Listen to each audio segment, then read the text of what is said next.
Well, with global events stirring strong emotions like never before, conversations that once stayed outside the office are increasingly finding their way into the workplace.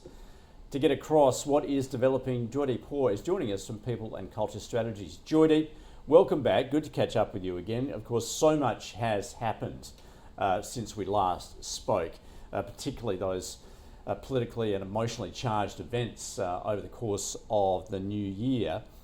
Is it likely then that that is going to manifest itself in an office? It is very much a likelihood, and more than a likelihood, it is a reality that's playing out not just in Australian workplaces, but workplaces around the world.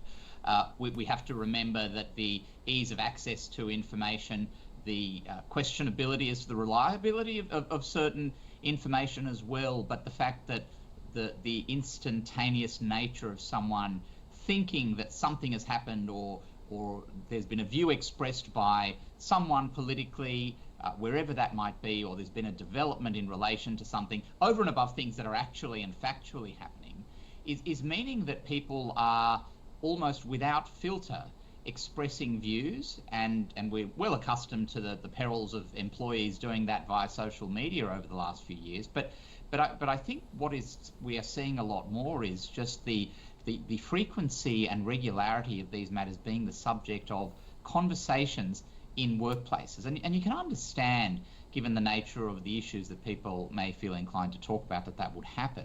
But it carries with it an enormous amount of risk and danger for organisations and potentially liability for those organisations.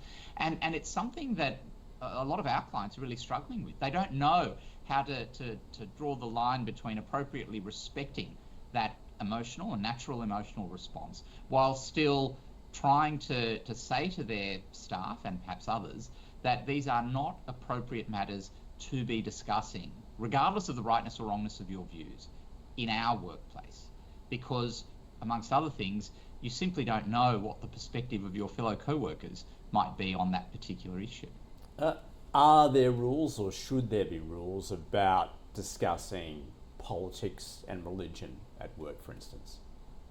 Yes, well, I think that's ultimately the nub of the issue when it comes to what employers and organisations should be doing around this, because the problem for them is that this is likely to play out, and this is what we're seeing happen on an almost daily basis, that employers leave a lot to the judgment of employees when it comes to how they communicate with each other. So they've got their hard and fast rules about don't engage in bullying, don't engage in sexual harassment, clearly something that would amount to obvious racial vilification, etc. They would be in breach of most organisations' policies and procedures. But it's the things that fall short of sitting at those extremes, where it might be someone saying something along the lines of, can you believe what's happening in the US? And expressing a view, for example, about the current US president or about the response to the current US president, whatever may or may not be the perspective. Now, that would probably fall short of amounting to a clear breach of an employer's policy, but that's not to say that there could be objection taken or there won't be objection taken to the expression of that particular view. It also raises issues potentially for how that expression of view may be disseminated more broadly, even innocently, by others to stakeholders, and the ramifications for the brand of an organisation if they are seen to sit somewhere politically or on a particular social or cultural or religious issue. Well, so how can employers actually regulate these sort of conversations? I guess particularly if it makes other employees perhaps uncomfortable. Are there any sort of hard and fast rules that they can apply? Well, exactly. I think in the same way that employers now, in my experience, feel reasonably comfortable introducing policies and doing training on those matters that I touched on before, such as sexual harassment and bullying, they've got to stretch that now to the more real risk areas and navigate the grey better than they perhaps have been doing up to now. And that starts with being very clear on what the values and mission and the standards are that the employer is going to hold its people accountable to. And they can't be wishy-washy with that, and this is part of the challenge for them. They can't have these overarching flowery statements they need to actually be concrete about what is and isn't appropriate to be discussed in a workplace context, whether people are working from home, whether that's so-called private conversations or whatever it might be. They need to be as unambiguously clear as they possibly can. Because the challenge with this is that if you leave things up to interpretation, then that scope for interpretation is likely to be exploited and ultimately will work against the employer. So employers have got to face into these issues.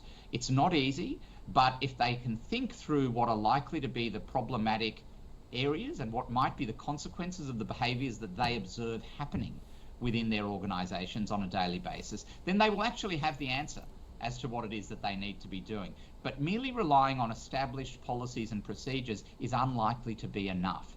The world is changing, the nature of the issues are evolving, the ease with which people are communicating about the issues is also evolving. So employers have got to be ahead of the game on this. Now, Joydeep, as we well know, it's not just in the physical workplace. Of course, employees, I should say, will be very active on social media. So once again, is that drawn into, I guess, the policies perhaps a workplace will have? Absolutely. I think a lot of employers may have already had to deal with this issue in the past, and they may already have developed policies that deal with social media. But again, there's the direct communications that can happen on social media platforms, which is where I think there's also a fair bit of risk here. So it's not just what might be a public post, but it might be something that is a direct message on a particular social media platform as well, where exactly the same principles need to be applied.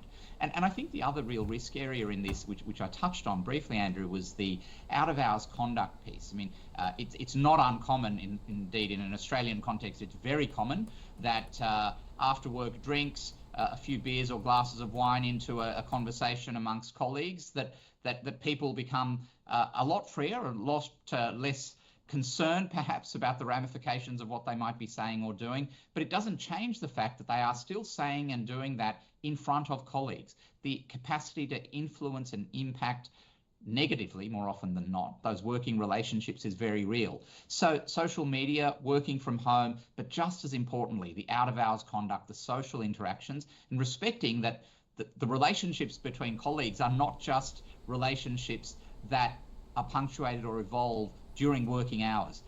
It transcends, particularly in this day and age, almost to a 24/7 relationship. And just briefly, Joydeep, what of a company itself actually taking a political stand, if you like, some advocacy there? Does that need to be regulated, particularly, I guess, if the employees feel uncomfortable about that?